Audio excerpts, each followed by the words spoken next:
A Utah rabbi says he is disappointed at his favorite NBA team after it asked him and his fellow rabbis to take down a pro-Jewish sign that they held up at the game. The rabbi sat courtside at Monday's Utah Jazz game against the Dallas Mavericks, holding up a sign that said, "I am a Jew and I'm proud," aimed at visiting Mavericks player Kyrie Irving.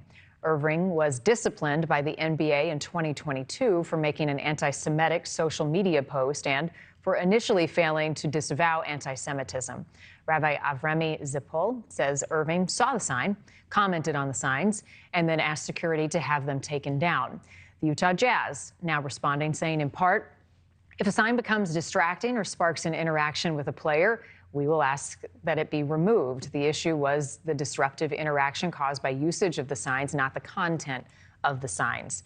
Irving's representatives have denied that he asked for the signs to come down. Here with us now, the rabbi at the game who had the sign, Rabbi Avremi Zippel. Thank you for your time. Did you achieve what you set out to accomplish with the sign? I think what I set out to accomplish more than anything was to feel proud to be a Jew in America in 2024. I think it's a personal goal more than anything else. And in that sense, I would say that, yes, sitting courtside, being able to feel that pride in my identity, specifically a lot of the motivation for going that night. I'm the grandchild of multiple Holocaust survivors. For me personally, some of the Holocaust denial of Kyrie's rant from November of 2022 was most offensive and vile. And so I think when you think about what was hoped to be accomplished by being there courtside, I think for me personally, feeling that sense of pride and identity in who I am, the sign does not call out anybody or denounce anybody.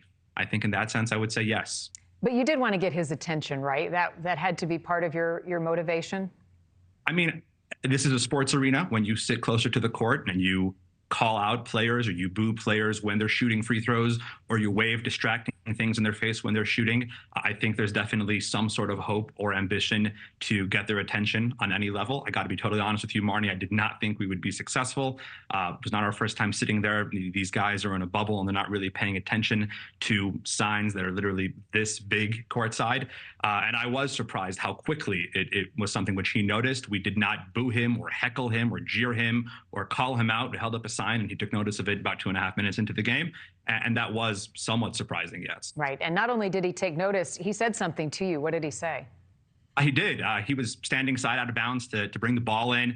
He noticed the sign. He turns to me. He says, "Nice, I'm a Jew too." And he motions to me. He's got a Star of David tattoo on his hand. That comment on its face is somewhat asinine. So much of the controversy around what happened with Kyrie is this idea of the Black Hebrew Israelites, and he's a Jew and we're not Jewish, and I don't even want to get into that. And I responded with, "Cool, Happy New Year, buddy."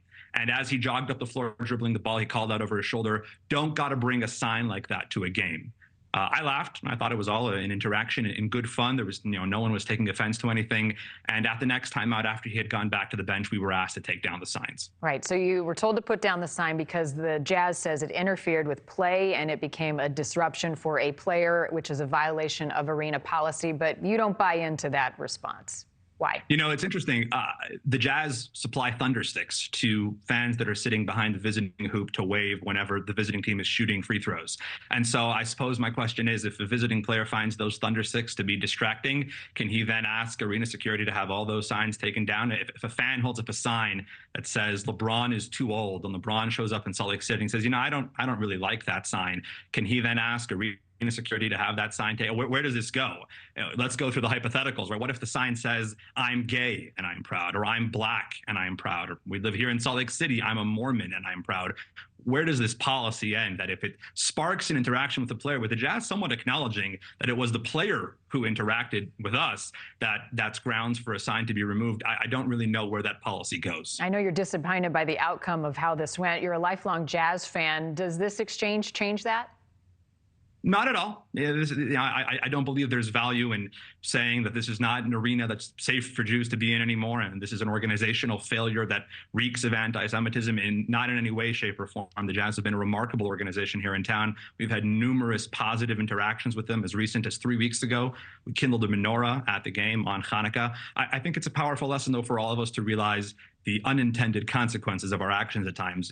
Effectively telling a Jew in America, in a major American city, you can't hold a sign that says, "I'm a Jew and I'm proud." And I reiterate, the sign does not say anything to Kyrie, at Kyrie, towards Kyrie. It's a reflection of who I am as an individual, and telling a Jew that that sign's got to come down, I think, is something which we can all learn from. Thank you for watching. Go to newsnationnow.com to find NewsNation on your television provider. And don't forget to click the red subscribe button below to get more of NewsNation's fact-driven, unbiased coverage.